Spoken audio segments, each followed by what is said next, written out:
लाल किले पर हुआ धमाका, एक ऐसी घटना जिसने पूरे देश को हिलाकर रख दिया। देखिए, खबरों में कई नाम आ रहे हैं, कई तरह की थ्योरीज चल रही हैं और बहुत सारी जानकारी सामने आ रही है। तो आज हम पब्लिक में मौजूद रिपोर्ट्स के आधार पर इस पूरी जांच की परतें खोलेंगे ताकि ये समझाई जा सके कि अब तक क्या हुआ है और ये जांच हमें किस तरफ ले जा रही है। तो बात है 10 नवंबर 2025 की।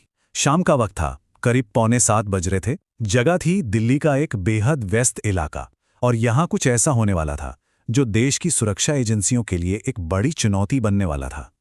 ठीक 6:45 पर लाल किला मेट्रो स्टेशन के पास खड़ी एक कार में एक जोरदार धमाका होता है। धमाका इतना पावरफुल था कि देखते ही देखते आसपास की कई गाड़ियां आग की लपटों में घिर गईं। शुरुआती खबरों में 8 से 9 लोगों के मारे जाने और कई लोगों के घायल होने की बात सामने आई।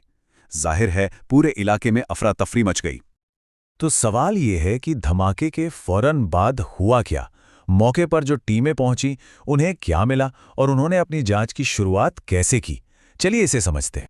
जैसे ही धमाके की खबर मिली, दिल्ली पुलिस, फायर ब्रिगेड और एनएसजी की टीमें फौरन मौके पर पहुंच गईं। सबसे पहले तो पूरे इलाके को घेरकर सील कर दिया गया। जांच शुरू हुई सीसीटीवी फुटेज खंगालने से और मोबाइल ट्रैकिंग से।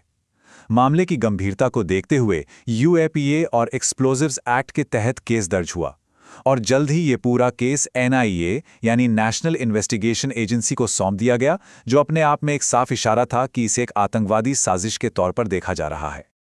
अब जांचकर्ताओं के सामने सबसे बड़ा सवाल था कि शुरू कहां से करें, पहला सुराग कहां मिलेगा।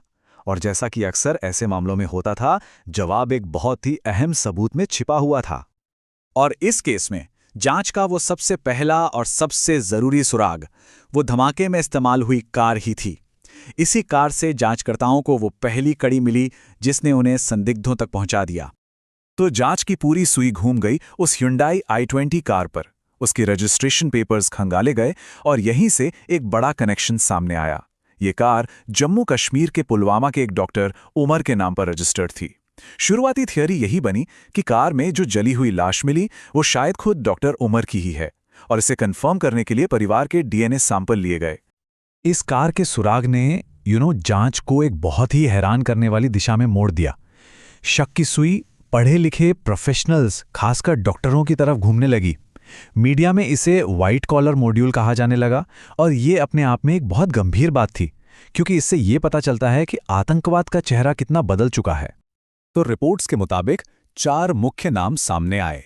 पहला, डॉक्टर उमर, जिसे इस मॉड्यूल का लीडर और कार का ड्राइवर माना जा रहा है। दूसरा, डॉक्टर मुजम्मिल, एक मेडिकल प्रोफेसर जिसे फरीदाबाद से गिरफ्तार किया गया। तीसरा, आदिल अहमद राथर, जो पहले भी एजेंसीज के रडार पर था। और चौथा नाम है डॉक्टर शाहीन का, एक महिला डॉक्टर जिस पर जैश-ए-मोहम्मद का विमेन्स विंग बनाने में मदद करने का आरोप है। अब कहानी दिल्ली से निकलकर पहुंचती है फरीदाबाद, और यहां जो हुआ वो इस पूरी जांच का सबसे बड़ा टर्निंग पॉइंट साबित हुआ। यहां जांच एजेंसियों को एक बहुत बड़ी कामयाबी मिली। 300 से 360 किलो। जरा इस आंकड़े को सोचिए। ये वो वजन है उस विस्फोटक सामग्री का जो फरीदाबाद के एक ठिकाने से जब्त की गई। ये नंबर अकेले ही इस साजिश के भयानक इरादों को बताने के लिए काफी है। और ये सिर्फ विस्फोटक नहीं था, इसके साथ मिली असॉल्ट राइफलें, भारी मात्रा में गोला बारूद, टाइमर और बम बनाने का दूसरा सामान। मतलब एक पूरी की पूरी तैयारी थी।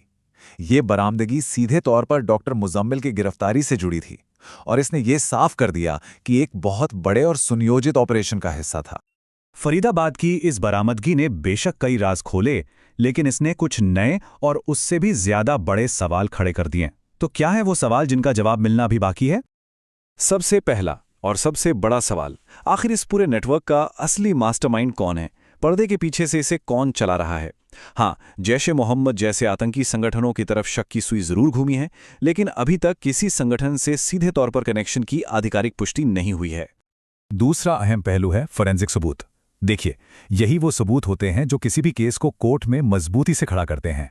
विस्फोटक किस तरह का था, कार में मिले डीएनए सैंपल किससे मैच होते हैं, इन सब की फाइनल लैब रिपोर्ट आनी अभी बाकी है। और एक और दिलचस्प सवाल है जो टेक्निकल एनालिसिस से जुड़ा है। कुछ शुरुआती रिपोर्ट्स में यह कहा गया कि शायद ये धमाका समय से पहले यानी प्रीमैच्योर हो गया। तो क्या ये एक नाकाम कोशिश थी, इस पर भी एक्सपर्ट्स की राय अभी बटी हुई है और फाइनल नतीजे का इंतजार है। तो चलिए, अब तक जो कुछ भी हमने देखा उसे समेटते हैं। ये समझना बहुत ज़रूरी है कि इस मामले में क्या चीज़ तथ्य है और क्या अभी भी सिर्फ एक आरोप या जांच का हिस्सा है।